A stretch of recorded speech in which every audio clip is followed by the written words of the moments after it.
Welcome to PM पाठशाला guys. आज हम लेकर आए हैं विजन आईएएस की मंथली मैगजीन जनवरी 2024 की। गाइस हमारा साइंस एंड टेक में जो शॉर्ट्स रह गया था आज हम वो डिस्कस करने जा रहे हैं। अगर आप चैनल पर नए हैं तो do like share and subscribe to PM Pathshala. इससे पहले गाइस पूरे ही साल का 2023 का प्लेलिस्ट बना हुआ है विजन आईएएस मैगजीन का। किसी भी मंथ का अगर आपको एनालिसिस सुनना है तो आप सुन सकते हैं। दूसरा गाइस इस मंथ की भी जो जनवरी 2024 का है इसमें गाइस सारे टॉपिक्स कवर कर दिए गए हैं विद शॉर्ट्स, तो आप उसको भी चैनल पे ज़रूर देखिए। अगर कोई क्वेश्चन आपके दिमाग में आता है या कुछ भी आपको पूछना है तो आप कमेंट सेक्शन में कमेंट भी कर सकते हैं। आज का गाइस जो सबसे पहला टॉपिक है जो हम डिस्कस करने जा रहे हैं दैट इज शॉर्ट में square kilometre array observatory project. देखो क्या हुआ, यूनियन कैबिनेट ने, ठीक है, 1250 यानी 1250 करोड़ का 1250 करोड़ का इंडिया में पार्टिसिपेशन बोला है कि union cabinet square kilometre array observatory project में पार्टिसिपेट करेगी और इसके लिए इतना पैसा भी फंड करेगी। अब ये क्या है, क्या ये स्क्वायर किलोमीटर एरे ऑब्जर्वेटरी कह रहा है, देखो ये ना रेडियो एस्ट्रोनॉमी के लिए एक डेडिकेटेड इंटर गवर्नमेंटल बॉडी है। अब सवाल ये उठता है कि इंटर गवर्नमेंटल का मतलब क्या होता है। और देखो हमने ये टर्म ना बहुत बारी पढ़ी है, तो अब हमारा देखो मेरा ये बड़ा हमेशा गाइज रहता है कि हर एक टर्म के बारे में ज़रूर जाना जाए। इंटर गवर्नमेंटल का मतलब होता है जब दो और दो से ज़्यादा गवर्नमेंट जिसमें रिलेट करती हैं, ठीक है, ये एग्जिस्टिंग है जो भी अक्कर है, लेवल ऑफ गवर्नमेंट है बेसिकली। इंटर गवर्नमेंटल का मतलब यही होता है गवर्नमेंट जहाँ एक या दो से ज़्यादा हो। तो यूनाइटेड नेशंस के हेडक्वार्टर में, सॉरी यूनाइटेड किंगडम हेडक्वार्टर में ये है, तो यूके के अंदर ये मौजूद है। इसमें क्या होता है, ग्लोबल रिपोजिटरी होता है, ये दो टेलीस्कोप रखता है 3 साइट्स के अक्रॉस। ये यहाँ पर आपका रेडियोकॉइड साइट भी है, साउथ अफ्रीका में भी है, ऑस्ट्रेलिया में भी है, एक लार्ज यूनिट भी ऑपरेट करता है और ये कह रहा है 2029 तक ये ऑपरेशनलाइज भी हो जाएगी।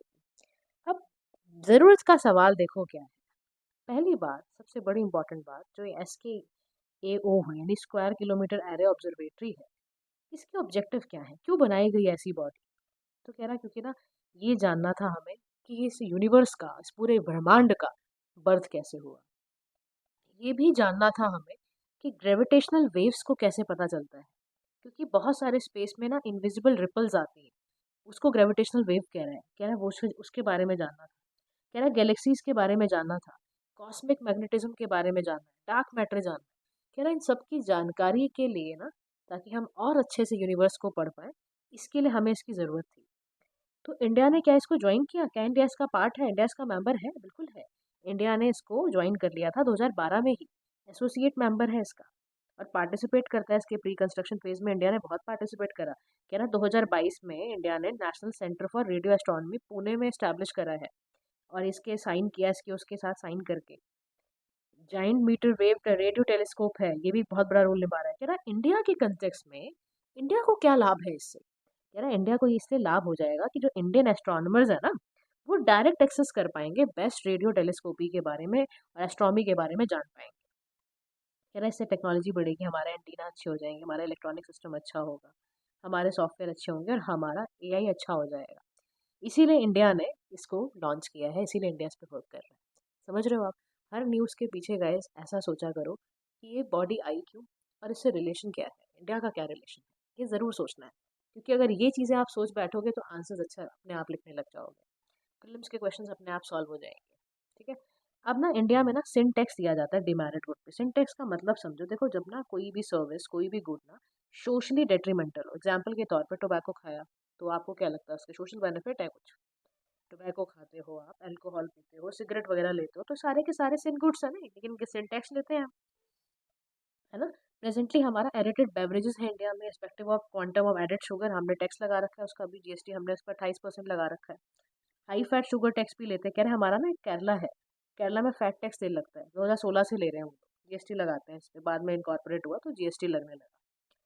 तो समझो ये सब क्यों लगाया जाता है, लगाया इसीलिए जाता है ताकि तो गवर्नमेंट को इससे पैसा मिले और लोग ना इस गुड्स को ना कम यूज़ करना सीखें। ठीक है, चलो नेक्स्ट हम पढ़ते हैं ओसिरिक्स एपेक्स के बारे में। देखो ओसिरिक्स एपेक्स क्या है, origin spectral interpretation resource identification and security regolith explorer. ठीक है, एक तरह का नया मिशन था, इंडिया ने इसको करा और एस्ट्रॉइड बेनू का सैंपल था उसी को डिलीवर करने के लिए। इसमें हम ना स्टडी क्या करते हैं, कह रहा अर्थ से भी ना 20,000 माइल्स ना एक क्लोजेस्ट एक एपोफिस है, उसको पढ़ना है हमें, एक एस टाइप एस्टेरॉइड है, उसको पढ़ने के लिए। कह रहा क्यों पढ़ रहे हैं आप, क्यों इतनी दिलचस्पी है पढ़ने के लिए? क्योंकि यहाँ पे सिलिकेट मटेरियल है, निकल आयरन मिलता है यहाँ पर और हमें चाहिए। तो हम ना फिजिकल चेंजेस भी जानना चाहते हैं। कह रहा फिजिकल चेंज क्योंकि एस्ट्रॉइड में होगा ना, तो डेफिनेटली उसका असर ना अर्थ पे पड़ेगा, इसलिए हम जानना चाहते हैं। कह रहा करता कौन है? कह रहा इसका नासा स्पेस एजेंसी है, वो काम कर रही है। ठीक है। Now the next news is about, तो देखो साइंस में टेक मुश्किल नहीं है, हमने बना रखा है। तो हम ना सारे सारे के सारे ये परसेप्शन सबको हटा के साइंस एंड टेक पढ़ें, हमें समझ आएगा। और इतना ही सब ज़रूरी है आपके लिए, करंट अफेयर्स से ही साइंस एंड टेक के आंसर्स आप अच्छे से लिख पाओगे। अच्छा, नेक्स्ट यहाँ पर है पेरेग्रीन मिशन 1, ल्यूनर लैंडर। ये नासा का है। ये सबसे पहली बात तो हमें याद रखनी है, ये मिशन किसका है? नासा का है। नासा इसमें करना क्या चाहता है? कह रहा है पेरेग्रीन ल्यूनर लैंडर से वो ना मून के बे ऑफ स्टिकनेस को जानना चाहता है। मून का एक्सप्लोर करेगा पूरे चंद्रमा को, उसका बे ऑफ स्टिकनेस। कह रहा हमारे ना कमर्शियल ल्यूनर पेलोड इनिशिएटिव का पार्ट ही है नासा का ये।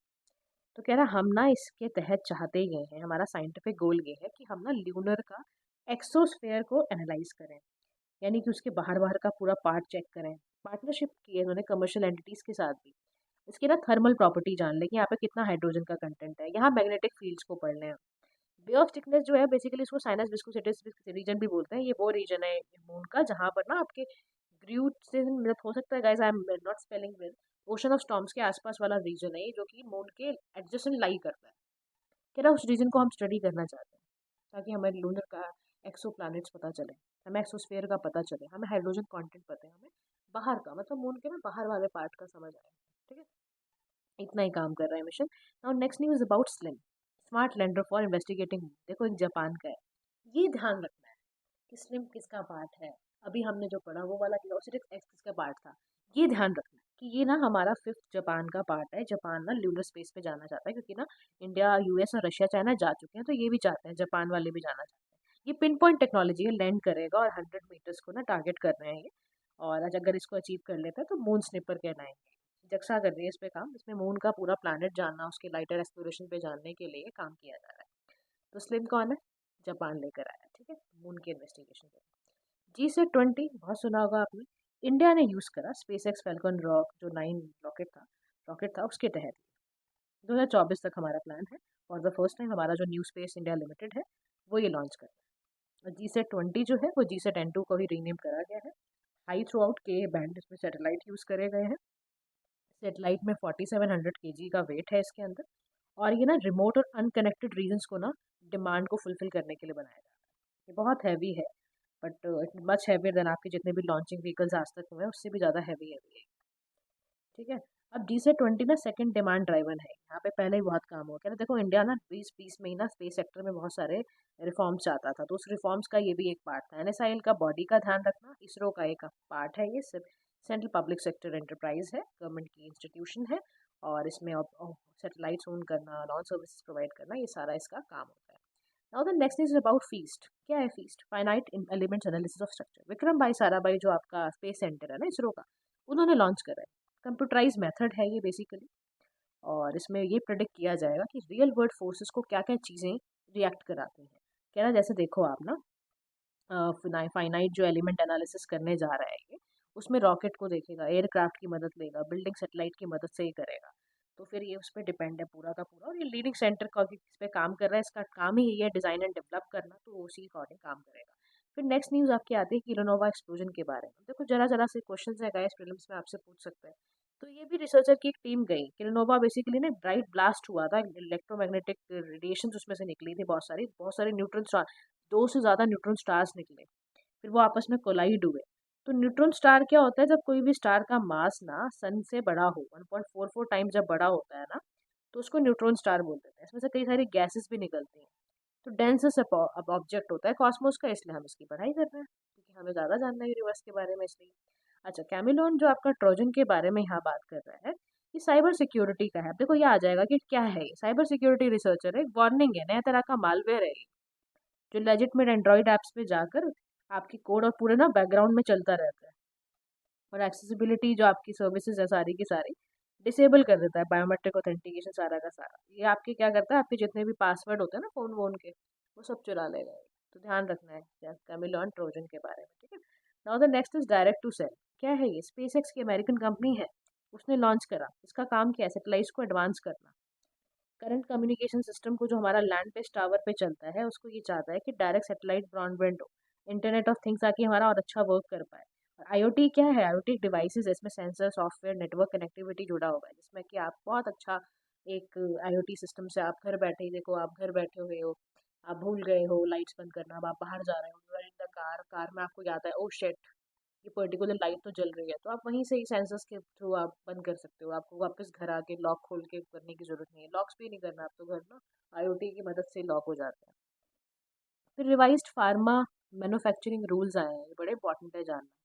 क्या ना, ministry of health and family welfare लेकर आया कि गुड मैन्युफैक्चरिंग प्रैक्टिसेस को करने के लिए करना चाह रहा है। तो कह रहा है कि ना, इस रूल्स को नोटिफाई कहाँ किया गया है? ड्रग्स एंड कॉस्मेटिक्स है 1945, जिसको आज हम ड्रग्स अमेंडमेंट रूल 2023 में बोलते हैं।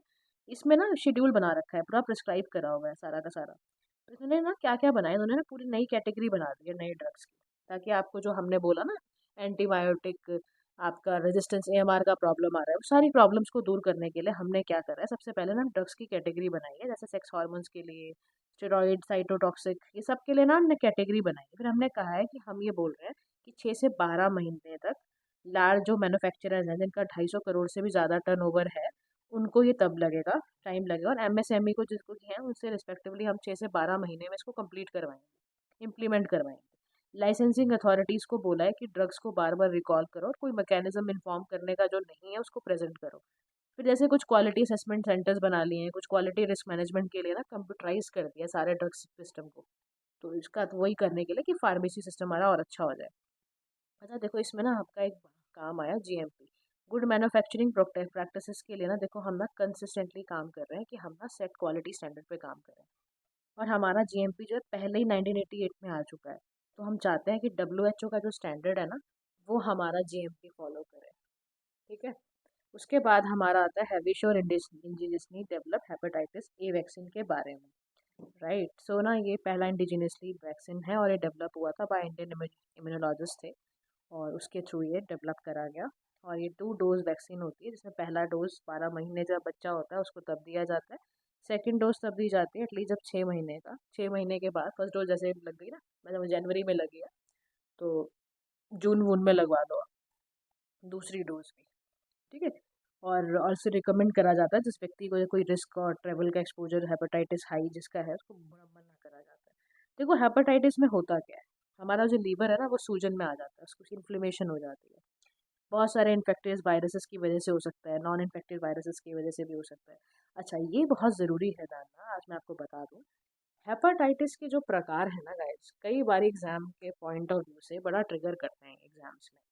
तो हमें ज़रूर पता होना चाहिए कि हेपेटाइटिस ए में क्या होता है। आपने गंदा पानी गंदा खाना किया तो वैक्सीन लगवाओ। आपने कोई इन्फेक्टेड ब्लड वगैरह यूज़ कर लिया है, भैया बच्चे को जब माँ जन्म दे रही तब आया है, हेपेटाइटिस बी हो जाता है, इसके लिए भी वैक्सीन है। या अनसेफ इंजेक्शन आपके बॉडी में गए। हेपेटाइटिस सी में contacted with infected blood sharing, इसमें कोई वैक्सीन अवेलेबल नहीं है करेंटली, इसका ट्रीटमेंट वही होता है एंटीवायरल मेडिसिन हेपेटाइटिस सी का। डी में है कि आप ना HBV हो, यानी कि हेपेटाइटिस बी में ऑलरेडी इन्फेक्टेड हो, people already infected with hepatitis B, इसके लिए भी वैक्सीन है। ई का मतलब है अगर हेपेटाइटिस ई हुआ है तो आपने बहुत सड़ा गला कुछ पानी वगैरह या कुछ ना कुछ गलत तरीके से कुछ ओरल रूट्स के थ्रू आपको गया है ये, उसके लिए भी वैक्सीन अवेलेबल है। तो अब ना यहाँ पर ज़रूर याद रखना कि जो हेपेटाइटिस को प्रिवेंट करने के लिए इंडिया में कई प्रोग्राम चलाए गए हैं, और हेपेटाइटिस सी को तो हम सोच रहे हैं 2030 तक, हमने कसम खाई है हम इसको एलिमिनेट कर देंगे। फिर मिशन इंद्रधनुष 2014, इसमें हम वैक्सीनेशन अगेंस्ट हेपेटाइटिस बी दे रहे हैं। वर्ल्ड हेपेटाइटिस डे याद रखना, हर साल 28 जुलाई के दिन वर्ल्ड हेपेटाइटिस डे मनाया जाता है, ताकि लोगों को अवेयरनेस हो। ठीक है। अच्छा, उसके बाद है smart 2.0 for Ayurveda teaching professionals. ठीक है। सबसे पहले स्मार्ट का फुल फॉर्म देखो, scope for manifest main streaming Ayurveda research in teaching professionals. ठीक है, इसका काम ही यही है, जो आयुर्वेद की जिसकी उन्होंने पढ़ाई करी है उनको हेल्प करना, उनको प्रायोरिटाइज करना। पहले 1.0 भी आया था, तो इसके प्रोफेशनल्स को बहुत ज़्यादा हम प्रायोरिटाइज करके रिसर्च करके कॉलेजेस के लोगों को बूस्ट किया था। इसमें भी हम चाहते हैं कि आयुर्वेदा को एक मेन स्ट्रीम में डाला जाए, इंस्टीट्यूशंस में जो बच्चे पढ़ रहे हैं उनको और उसके बारे में स्मार्टनेस दी जाए। ठीक है। अच्छा, WHO का इंटरनेशनल क्लासिफिकेशन ऑफ डिजीज है, ICD-11 जिसको हम कहते हैं। तो ICD-11 बेसिकली मॉड्यूल 2 का जो निकल कर आया, इसमें सप्लीमेंट्री मेडिसिन को बहुत डेडिकेट करा जा रहा है, यानी कि वही आसु, आयुर्वेदा, सिद्धा एंड यूनानी। तो कह रहा है infected diseases like malaria, lifestyle disease, chronic syndromia होता है, इसको डाला गया है। आईसीडी क्या है गाइस? देखो, इंटरनेशनल क्लासिफिकेशन ऑफ डिजीज है, एक इंटरनेशनल स्टैंडर्ड है जो आपको ना रिकॉर्ड एनालिसिस करके बताती है डेडिकेटेड जो ट्रेडिशनल मेडिसिन है उसको कैसे यूज करना है। आईसीडी जैसे देखो 11 है, चाइना वगैरह सब जगह पे ये करा जाता है। ट्रेडिशनल मेडिसिन को ओरिजिनेट जो चाइना वाइना में हो, इसको कॉमनली जापान कोरिया भी यूज करते हैं। आईसीडी 11 में ना लिस्ट किया जाता है डायग्नोस्टिक डिजीज को कि ये इंटरनेशनली कंपेरेबल डिजीजेज हैं, लिंक करा जाता है इनको ट्रेडिशनल मेडिसिन अगर यूज करके इसको हटाया जा सकता है। तो इंडिया में भी ऐसा नहीं, इंडिया में अनावस्तिक इनिशिएटिव है, national Ayush morbidity standardise terminology bill. इसमें पोर्टल के अंदर ना आपको ना सारा कुछ बताया जाता है कि ये पर्टिकुलर जो डिजीज है ये यूनानी या सिद्धा के सिस्टम से कैसे ठीक हो सकती है। ठीक है, now let's come to the WHO report on prevalence of tobacco use 2030 से। हम चाहते हैं भाई इंडिया बहुत सेकंड, सोचो आप, हम सेकंड बिगेस्ट प्रोड्यूसर हैं आफ्टर चाइना। ग्लोबली हम 1.25 बिलियन एडल्ट टोबैको हमारा यूज़ कर रहे हैं।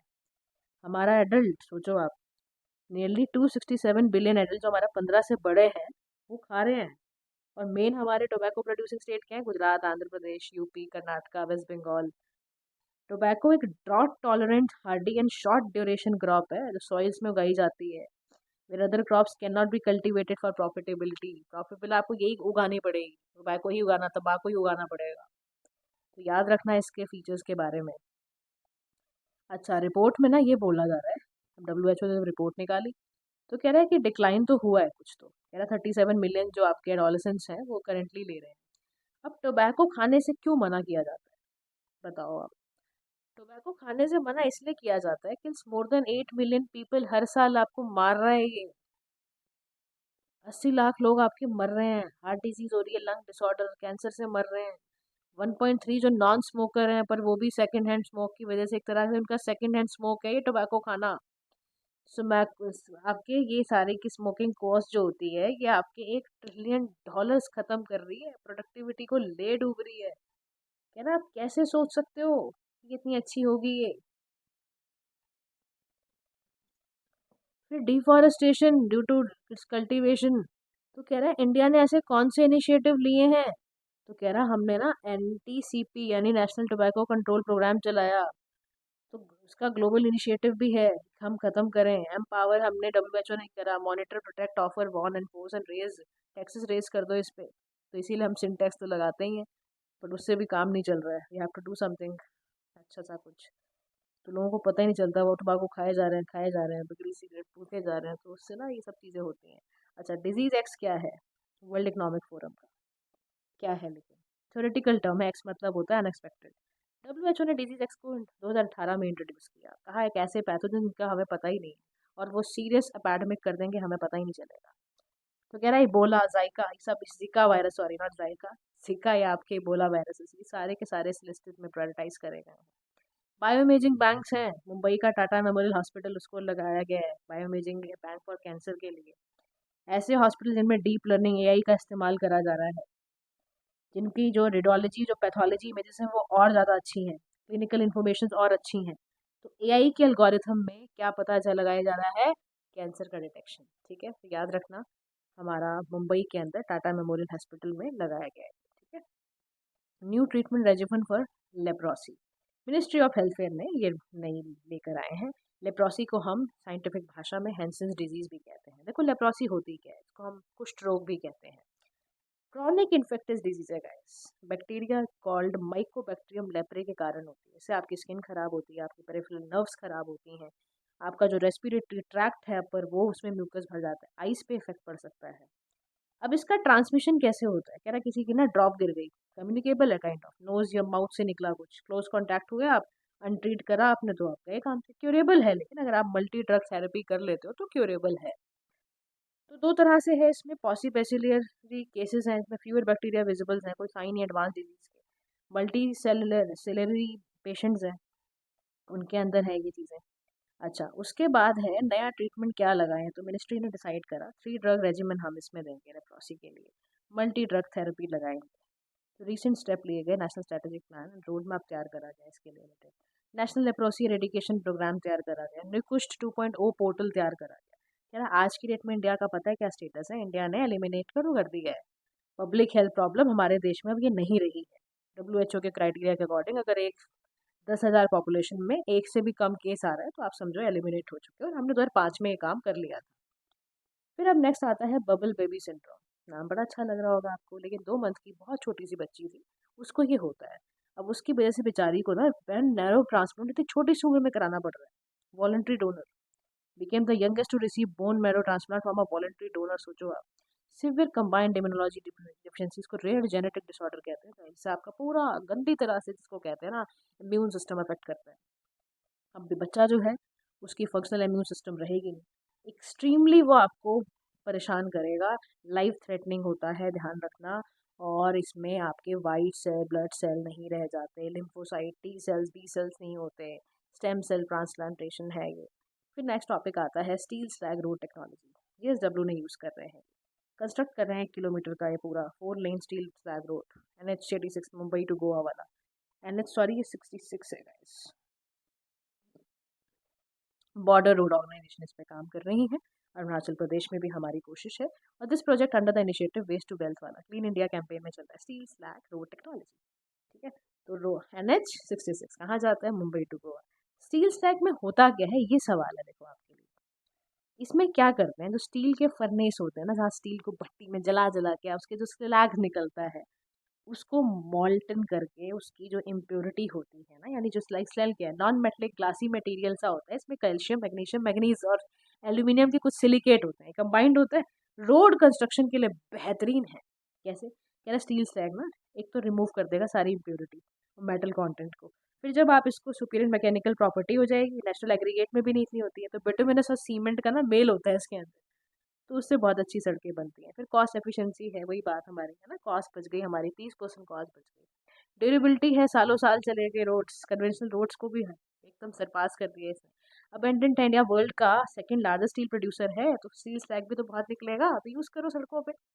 इन्वायरमेंट फ्रेंडली है, आपकी ग्रीन हाउस गैस इमिशंस को नहीं करेगा। फिर आपका जो SDG गोल है 2030 तक अचीव करना है आपको, 9th SDG गोल क्या कहता है? कहता है promote resilient infrastructure and sustainable industrialisation, तो वो फुलफिल हो रहा है, आपका गोल फुलफिल हो रहा है। This is how temperature resilience की हेल्प करता है, टेम्परेचर वेरिएंस का ये सारे फायदे देता है। फ्लाई ऐश क्या रहा है, ये सारे तरीके अच्छे हैं कंस्ट्रक्ट करने के लिए ना। अनिल आपका लास्ट टॉपिक रह गया guys, that is advance nuclear energy for industrial life. American company ने किया है। अनिल एक मिक्स है थोरियम यूरेनियम का मिला हुआ, इसने हाई एसिड लो इंडस्ट्रियल यूरेनियम बनाया है। 5 से 20% इसमें एनरिचमेंट लेवल है। इसका पोटेंशियल बेनिफिट यही है, न्यूक्लियर वेस्ट इससे कम होगा, और आप existing pressurised heavy water reactors को इससे साथ काम करा सकते हो। So guys, this is all about your science and tech के shorts. Thank you so much for listening. If you have any doubt, please let us know in the comment section. Thank you so much for listening once again. Have a nice day to all.